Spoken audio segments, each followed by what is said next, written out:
Welcome to Let's Talk Democracy. I'm Tina Johnson, your host. Join me as we talk to the people on the front lines, the change makers and activists who are building a stronger, healthier democracy for all of us. Whether you're looking for expert advice, a new perspective, or just a little inspiration, this is where you'll find it. In today's episode, we explore the power of protest, a conversation that continues to be timely. Protest not just as an expression of frustration, but as a strategic tool for real change. Drawing from my own experience as a member of the organizing team for the People's Climate March and witnessing massive protests across the U.S. and the world, we'll discuss how collective action fuels hope and solidarity, why clear demands are essential to transform protests into progress, and how protecting democracy requires more than demonstrations. It demands long-term strategy, leadership, and unity. From the streets of Washington, D.C. to Barcelona, Spain, this episode unpacks how global movements connect and how we can turn our collective energy into lasting democratic renewal. Let's get into it.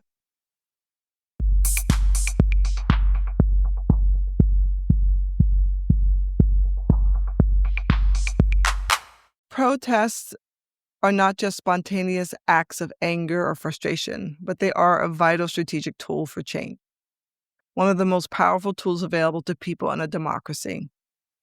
We've had some amazing conversations about this before. Guests like Dana R. Fisher, Daniel Ephraim, and Donna Haverty-Stack have all shared deep insights into why people protest and what it means for social and political change. And I personally have seen this up close. I was part of the People's Climate March organizing team, helping get people into the streets to raise their voices and apply pressure on world leaders at the United Nations General Assembly in 2015. This march was carefully timed to coincide with these meetings and to the lead-up of the United Nations Conference of the Party, better known as COP15, which resulted in the Paris Climate Agreement. People showed up in force, not just in New York, but all over the world, because they believed that this was a real opportunity for change. That experience taught me something crucial. Protest isn't just about anger, it's about hope, strategy, and solidarity, but it's also showed me that protests need clear, actionable demands, goals that people can get behind, and that leaders can respond to. Otherwise, protests without clear demands is like treating symptoms without curing the disease. That balance between the power of collective action and the clarity of purpose is what I want to explore with you today.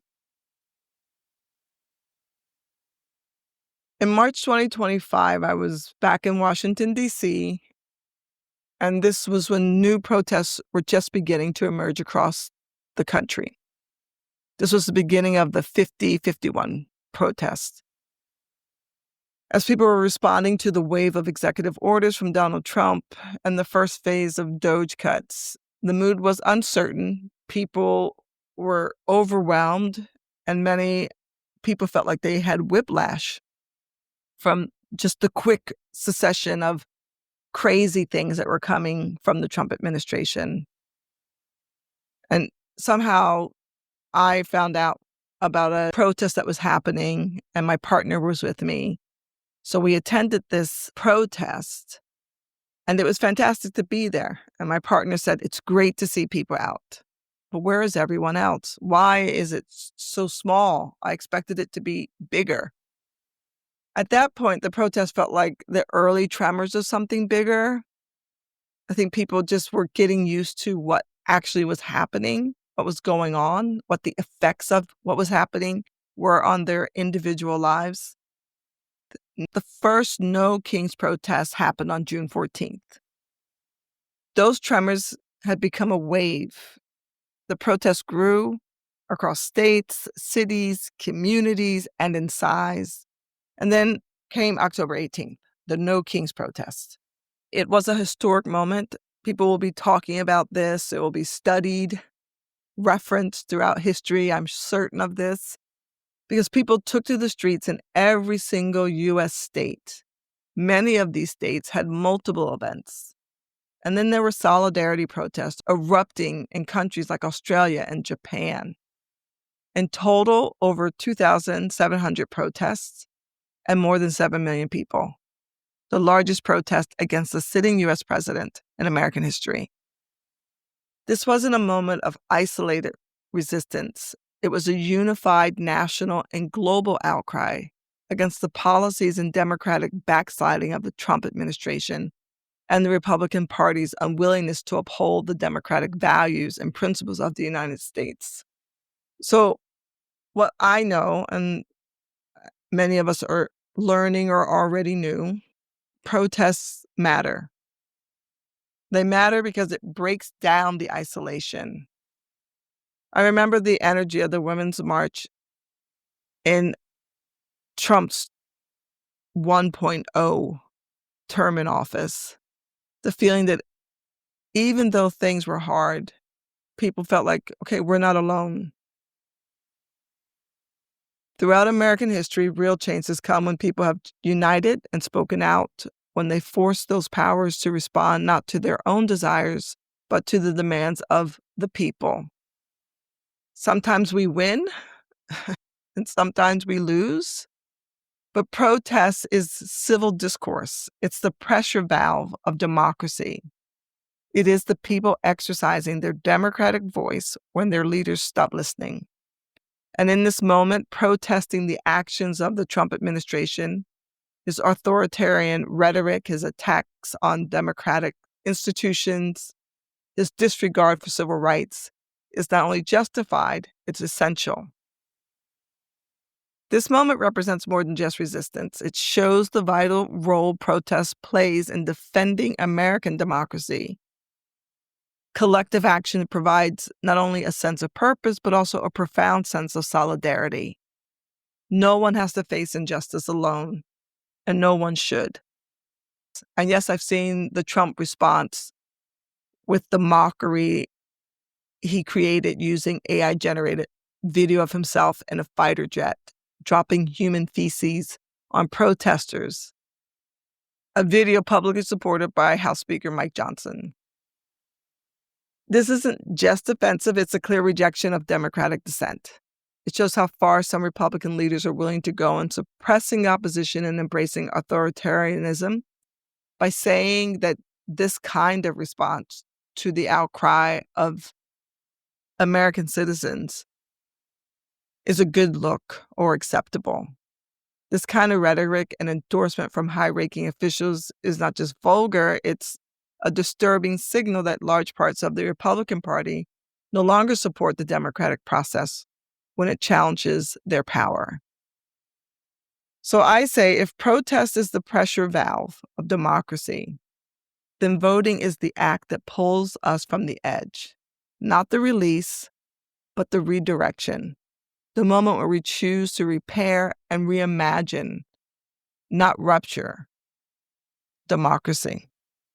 Throughout American history, real change has come when people have united and spoken out, when they force those in power to respond not to their own desires, but to the demands of the people.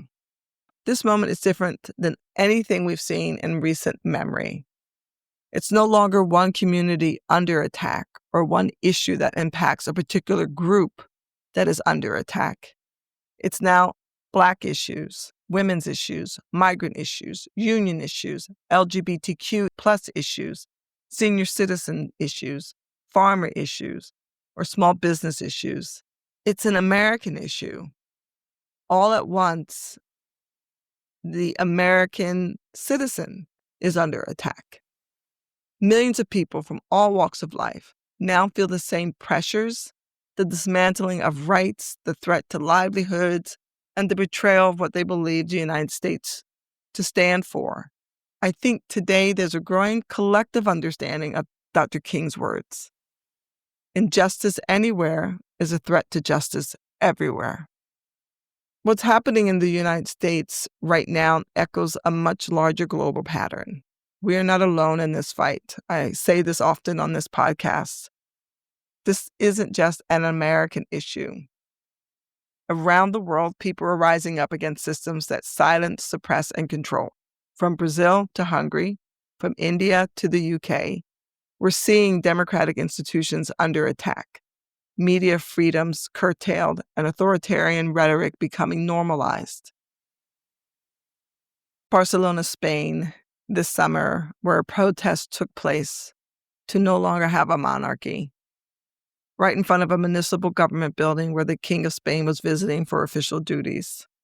Spain is a country with a deep and painful memory of fascist rule under Franco, and many still carry the generational trauma of living under authoritarian control. In Catalonia especially, resistance to monarchy and centralized power runs deep.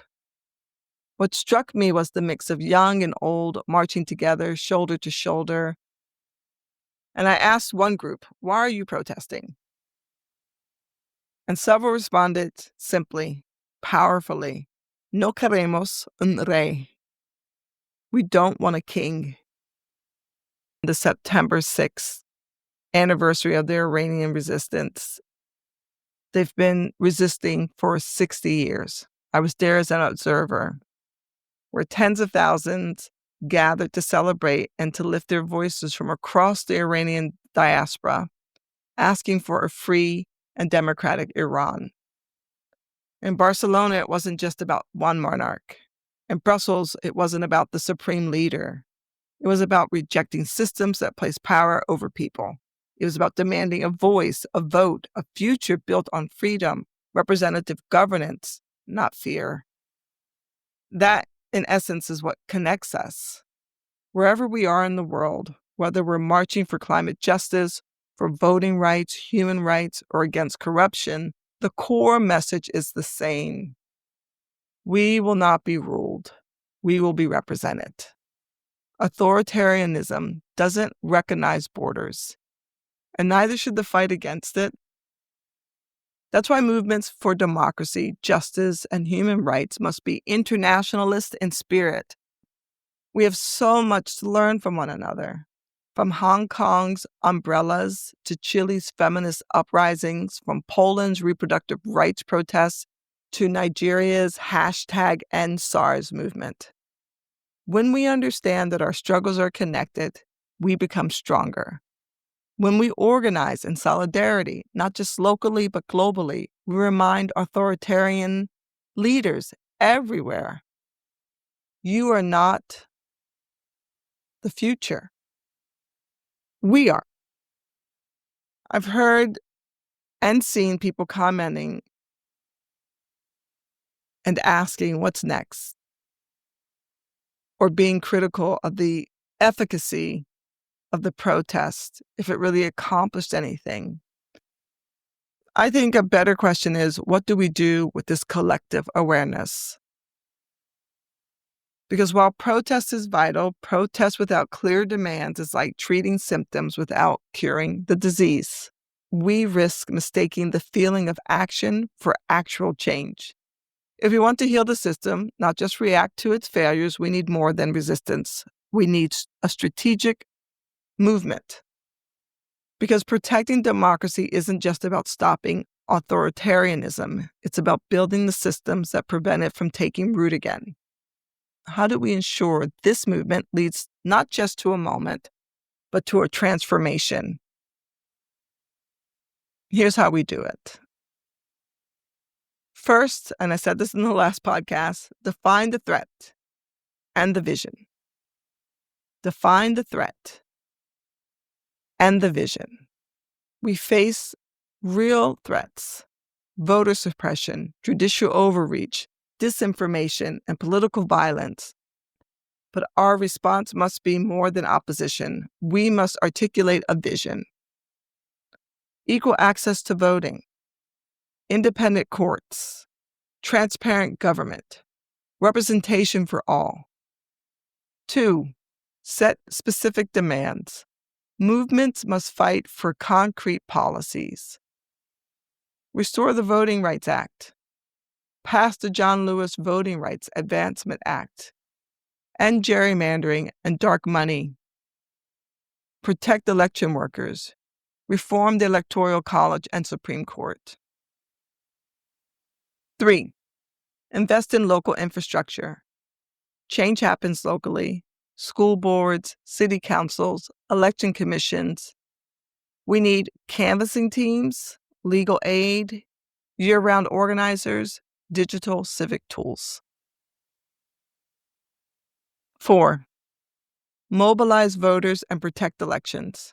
Register voters, educate the public, combat disinformation, create voter protection networks, especially in vulnerable states. You can do this in vulnerable communities, in vulnerable countries. Create voter protection networks. 5, develop new leaders. Build pathways for underrepresented communities to run for office. Lead movements and shape policy. Don't rely on a few figureheads. Build a movement of leaders. 6, build powerful coalitions. Democracy protection isn't the work of one group, it's a coalition. We have to bring people together from civil rights groups, labor, climate justice groups, students, faith leaders, tech advocates, businesses, farmers. Everybody should be part of the coalition. Unity is strategy. 7, play the long game. I'm a huge proponent of playing the long game because this is not about just stopping Trump. It's about reimagining democracy. That means teaching civic literacy, reforming systems, and sustaining engagement between election cycles. And for folks who are in other parts of the world listening, you have to decide what is the long game in your countries. Democracies are different from country to country, but the core connection is that a democracy should be a representative democracy, meaning people should have the power. These suggestions can be adjusted to meet your needs in your democracy. I think that these things are really important tools that can be used because protest is not the end. It's actually the beginning. We are at a turning point where we either build a democracy that is resilient, inclusive, and just, or we watch it erode further. So the people have shown up. The energy is there. Now we organize, we strategize, we demand more. And we do this because democracy is not something we inherit. It's something we build together. Thank you for joining me on this journey through protest and democracy. We've seen how protests are vital sparks of hope and solidarity, but without clear demands and strategic organizing, they risk treating symptoms rather than causes. Today's moment is a call to action. To protect our democracy, we must build strong movements, develop new leaders, forge coalitions, and engage in the long work of systems change. The future of democracy depends on all of us showing up, on the streets, in our communities, and at the ballot box. Let's keep the momentum alive, turn awareness into action, and work together to build a democracy that truly serves everyone. If this episode resonated with you, share it. Follow us on Instagram at Pattern Change Lab. Subscribe. Organize a listening group. Start a conversation. And most importantly, take action.